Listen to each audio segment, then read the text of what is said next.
Bonjour, ravi de vous retrouver pour cette nouvelle édition à la une de l'actualité. Le monde de la culture se prépare pour la reprise. Les musées, les cinémas, les salles de spectacle pourront de nouveau accueillir du public à compter du 19 mai prochain, après 6 mois et demi de fermeture. Une reprise avec des protocoles sanitaires précis dont le détail a été dévoilé la semaine dernière par le ministère de la Culture.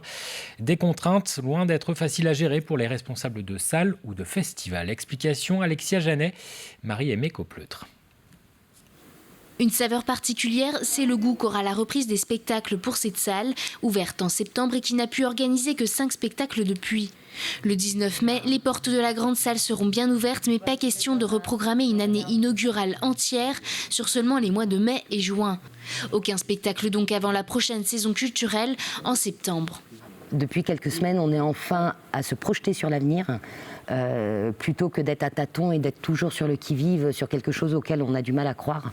On avait déjà eu vent du fait qu'on allait avoir des jauges de 35%, c'est-à-dire 200 personnes. Il y a un moment où on essaye de créer une salle conviviale et on est dans la distance, dans le masque. Il n'y a plus de sens. Même si pendant les mois de mai et juin, la salle ouvrira quand même ses portes à quelques événements. Ça peut être des visites de salles, ça peut être des résidences. Et on est en train de travailler dessus. On en a probablement une fin mai, début juin. Et donc on espère que ce sera des temps de rencontre avec le public. Ici, la reprise n'attendra pas septembre. Le festival Poupée, ce sera du 30 juin au 23 juillet. Mais cette édition ne ressemblera pas aux précédentes. Le festival se déroulera dans cette prairie de 5000 m² sous un protocole sanitaire strict. Il faut imaginer une grande tribune à droite et une très grande à gauche.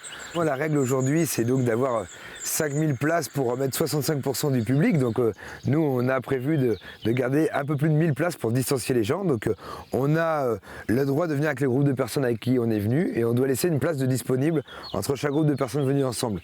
Maintenant, d'ici juillet, on a à cœur aussi de libérer tout ça et de faire sauter les restrictions au compte-gouttes avec l'autorisation qu'on aura. Donc on peut imaginer que le debout soit de mise et que finalement toute la jauge soit occupée. Quant à la programmation, une partie des dates a déjà été dévoilée puisqu'il s'agit de celle de l'édition de 2020 qui a été annulée, mais d'autres dates viendront compléter cette reprise particulière. L'actualité, c'est aussi en bref une enquête pour meurtre ouverte auprès du parquet de La Roche-sur-Yon après la mort d'un homme samedi soir au Poiré-sur-Vie. Son corps a été découvert à proximité de la MFR et de la piscine de la commune. C'est un riverain qui a alerté les gendarmes après avoir entendu une détonation. Et puis un nouveau décès sur les routes du département. Une collision entre deux voitures est survenue hier sur l'autoroute A87 à hauteur de la commune de La Merlatière. L'accident a fait un mort, une femme enceinte de 28 ans. 4 autres personnes ont été blessées et hospitalisées. La mobilisation aujourd'hui des agents des finances publiques. Un appel à la grève a été lancé par plusieurs syndicats avec des rassemblements prévus devant chacun des centres des impôts du département. Au cœur de ce mouvement, les suppressions d'emplois. Il y en aura eu 21 cette année en Vendée selon les syndicats qui dénoncent aussi la réorganisation en cours des services d'accueil pour les entreprises et les particuliers. Il y a une quinzaine de sites qui vont être purement et simplement rayés de la carte. Et il ne restera plus que 6 implantations physiques sur le département et qui ne seront pas forcément... toutes les missions n'y seront pas assurées. Donc pour les usagers, on s'éloigne physiquement et du coup on en arrive à parler finalement qu'à des ordinateurs ou à des téléphones. Et du coup, nous, ce qui nous inquiète aussi, c'est la mobilité forcée que ça génère chez les personnels. Donc, du coup, tous ces collègues sont amenés à migrer vers dans des services sur lesquels ils n'avaient pas forcément une appétence particulière. Et donc du coup ça crée de grosses inquiétudes parmi les personnels. Autre mobilisation, environ 250 personnes ont manifesté ce dimanche au Sables-d'Olonne contre le projet de loi climat et résilience. Le texte a été adopté en première lecture la semaine dernière à l'Assemblée nationale et il arrive en discussion aujourd'hui au Sénat. Le collectif Plus Jamais Ça et les participants à ce rassemblement ont dénoncé un projet de loi manquant d'ambition pour faire face au changement climatique.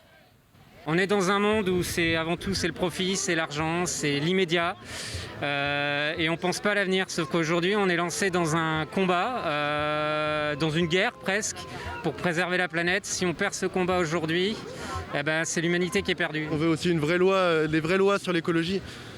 Quelque chose qui ait réellement de l'impact et un réel changement. Et on sait qu'aujourd'hui la montre tourne et le bruit du tic-tac il arrive et maintenant on n'a plus le temps. Avant de refermer cette édition, parlons de sport. La plupart des équipements sportifs sont encore fermés. C'est le cas en particulier des piscines intérieures.